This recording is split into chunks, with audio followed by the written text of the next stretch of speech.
A scorching wind sweeps across the blood-soaked sands of Karbala, carrying with it the stench of sweat, smoke, and iron. The sun hangs like a blazing orb in the cloudless sky, its merciless rays beating down upon the ruptured earth. Tattered banners lie abandoned in the dust, their once proud colors faded and torn, while the crumpled bodies of countless warriors lie motionless, faces frozen in their final moments of valor. Only one figure remains standing amid the sea of fallen souls, a lone silhouette against the cruel brilliance of the desert noon as the vast enemy host, like an advancing wave, presses inexorably toward him. His chest heaves with ragged breaths. Each inhale tastes of grit. Each exhale trembles with exhaustion. His limbs burn as though they might give out at any second, yet his eyes blaze with unwavering resolve. Grief and rage intertwine within him. Grief for every companion who has fallen, rage at the injustice that has brought them to this bleak plain. His armor is nicked and bloodied, his tunic darkened where crimson seeps through, but it is his spirit that remains unbroken, his heart beating with the fierce bravery of one who stands alone against the world. Amid the rising clamor of the enemy's approach, he bows his head and whispers a prayer to the Almighty, the words raw with devotion and defiance. "O God of the oppressed, grant me strength in this hour of trial." Then, lifting his gaze to the thousands of adversaries arrayed before him, he calls out with a voice that cuts through the rallying cries of the foe, "Have you no shame in facing one who seeks only truth?" His words hang in the air, the challenge and confession of unshakable faith, as both armies fall silent in the eerie pause before the storm. Suddenly, he raises his hand, and the dusty earth trembles beneath the pounding of hooves. His charger, a steely gray stallion whose mane ripples like storm clouds, rears and darts forward, eyes gleaming with the same fierce fire as its rider. "I am Husayn, son of Ali," the warrior declares, voice echoing across the plain with the weight of destiny. With that single proclamation, the charge begins. Horse and rider surging into the heart of the enemy ranks, a living thunderbolt of courage that will be spoken of for generations to come. The scorching wind that whipped across the blood-soaked plain of Karbala carried more than just the stench of death and iron. It carried the echoes of a promise shattered, of a journey begun in hope and ending in desolation.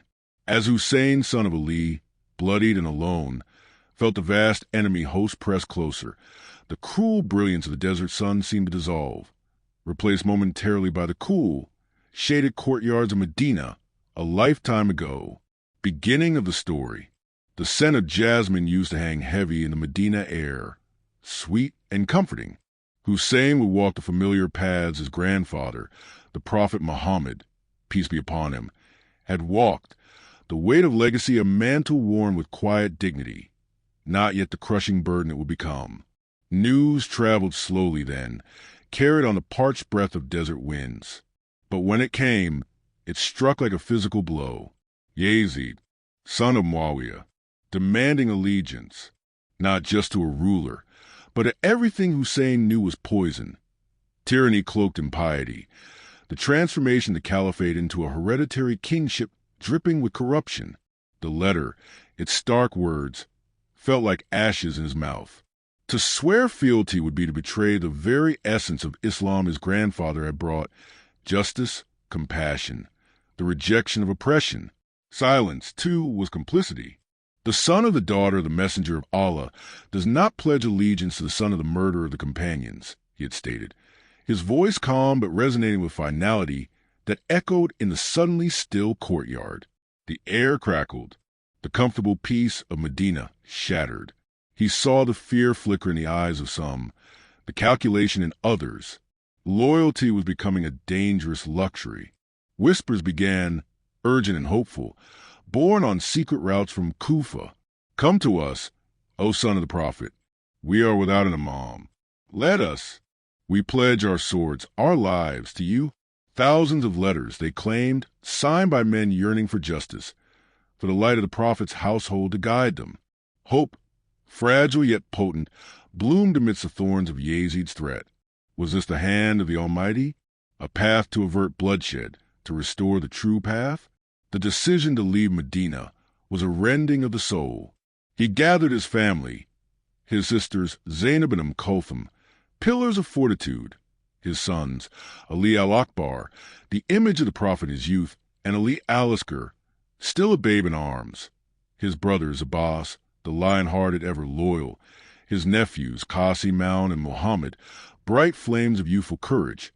And his loyal companions, men like Habib, son of Mutahir, and Muslim, son of al-Sajjah, whose faith was etched in their very bones.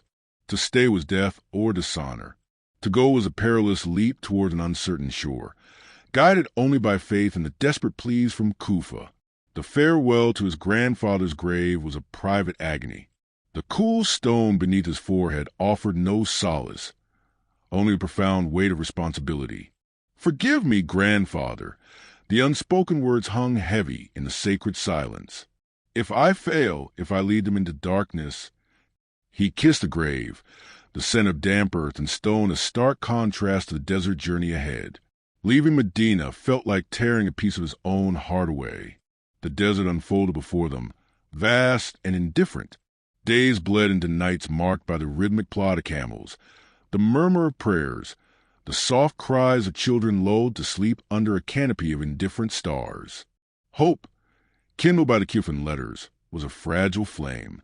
Husayn moved among them, his presence a calming balm, sharing water, offering encouragement, his own heart a battlefield of apprehension and trust in divine decree. He sent ahead his cousin, Muslim son of Akil, to Kufa, a trusted envoy to gauge the truth behind the promises, to prepare the way. But the desert winds also carry treachery. News trickled back, each word drop of ice water.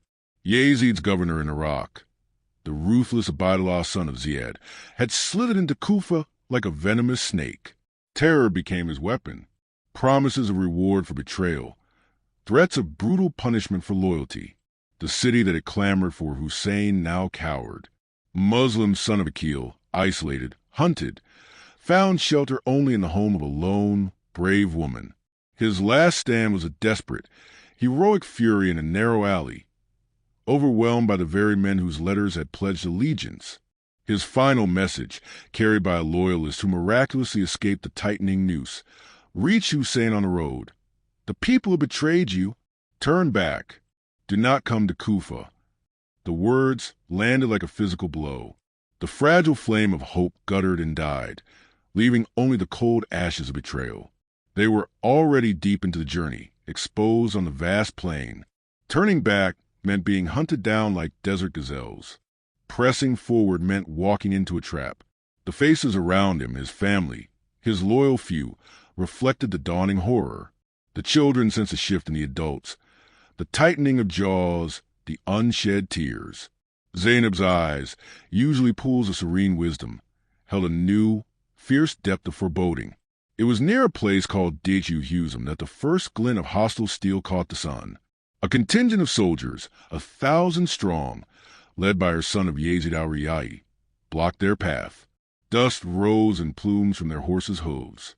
The air vibrated with tension. His face grim, delivered the governor's command. "Proceed to the governor in Kufa. Submit." Husayn faced them, not with drawn sword, but with words that carried the weight of centuries. "I did not come until your letters reached me, and your messengers came to me saying, 'Come, for we have no imam.' But if you now dislike my coming, I will leave you for the place from which I came." He spoke of justice, of the covenant of Islam, of the legacy they were betraying. His voice, clear and unwavering, echoed across the silent plain. Some soldiers shifted uncomfortably. Her own resolve seemed to waver for a fraction of a second, caught between duty and dawning shame. Negotiation offered a sliver of reprieve, but not freedom. They would not go to Kufa, nor back towards Medina. They were diverted, escorted under watchful eyes, toward a barren, waterless plain called Karbala. The name itself felt like a curse on the parched tongue. As they were forced off the main route, the true desolation of their destination became clear. To the west, the life-giving waters of the Euphrates glinted cruelly in the distance.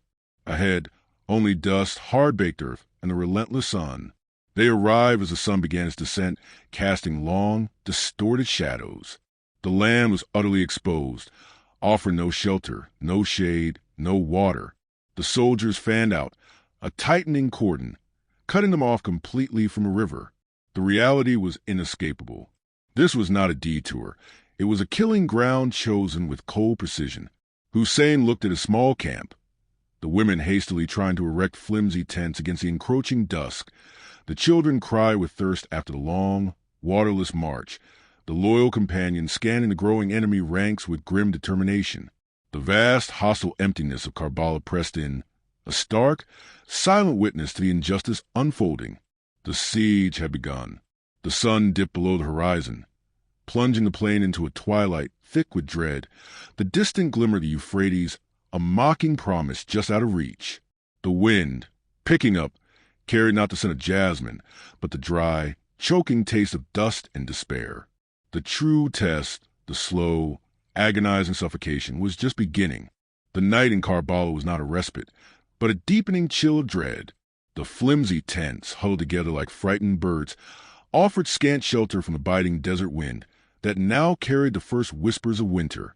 Inside Zainab's tent, the muffled sobs of children, Sakina, Fatima Kubra, the young Abdullah, were a constant, ragged counterpoint to the low murmur prayers from the men outside. Their small throats, parched in the day's forced march under the relentless sun, burned. "Water, Aunt Zainab, please," Sakina rasped, her eyes wide and glassy in the dim light of a single lamp. Zainab could only cradle her niece, her own heart a drumbeat of anguish, as she dipped the dry corner of her headscarf into an empty water skin, offering the phantom coolness of nothing. Outside, Husayn walked the perimeter of their tiny, beleaguered camp. His gaze swept across the vast expanse dotted with the watchfires of Omar, son of Saad's army, a constellation of hostile stars encircling their fragile island of light. The distant, tantalizing glint of the Euphrates under the moon was a cruel taunt. He paused beside Abbas, his half-brother, whose imposing frame was tense as coiled steel. "They mean to starve us of water first, brother," Abbas said, his voice a low growl. "To break our spirit before the sword falls." Husayn placed a hand on Abbas's arm. "Spirit fueled by truth is not so easily broken, Abbas. But the little ones." His voice trailed off, the unspoken agony hanging heavy in the cold air. Dawn broke, not with hope, but with the harsh reality of thirst. The sun climbed, reclaiming the sky with its pitiless heat. By mid-morning, the cries in the tents grew sharper, more desperate. Ali Alisker, Husayn's infant son, wailed incessantly, his tiny body burning with fever, his lips cracked and bleeding. His mother, Rabab, paced frantically, tears carving tracks through the dust on her cheeks, powerless to soothe him. Husayn could bear it no longer. He called for his horse. "Abbas," he said, his voice stripped bare of everything but resolve. "Take the water skins. Ride for the river. Bring back water for the children. If they will not grant us mercy, perhaps they will grant it to an infant dying of thirst." Abbas's eyes, usually fierce, softened with understanding and a flicker of desperate hope. He gathered the empty skins, his movements sharp with purpose. A hush fell over the camp as Abbas mounted his horse, the standard of Husayn, the Alam flag banner. Held high, he rode out slowly, deliberately, towards the enemy lines near the riverbank. Thousands of eyes watched him. He was a figure of awe, the Lion of Ali, known for his unmatched strength and loyalty. Reaching the bank, he dismounted, filled the skins quickly, his movements efficient. The river water, cool and clear, felt like life itself in his hands. He secured the bulging skins onto his horse, his heart pounding not with fear, but with the urgency of his mission. As he turned his horse back towards the camp, a single arrow whistled through the air. It struck the water skin he held aloft, a symbolic gesture to show the enemy he sought only water, not battle. Water gushed onto the arid earth. A gasp rippled through Husayn's camp. Then, like a dam breaking, a volley of arrows darkened the sky. Abbas, shielding the remaining skins with his body, spurred his horse into a gallop. He was a storm of defiance, cutting to the enemy ranks that surged to intercept him. Swords flashed. Abbas's own blade was a whirlwind, clearing a path. He fought not to kill, but to reach the children. He was almost within sight of the tents. The camp's edge tantalizingly close, when a spear thrust from behind pierced his side. He swayed in the saddle, a roar of pain and fury tearing from his throat. Another spear struck his arm, holding the Alam flag. The standard dipped, but he clung on, blood soaking his sleeve. A third blow severed his right arm. Abbas cried out, a sound that echoed across the plain like the shattering of hope itself. "Oh, my brother! Oh, my brother!" he called, his voice thick with pain and apology. "This is Abbas. Your right arm is severed. Will you not come to your brother?" He spurred his horse again, staggering forward. A fourth spear, aimed with cruel precision, struck his chest. He fell heavily from his horse, the Alam crashing down beside him into the dust.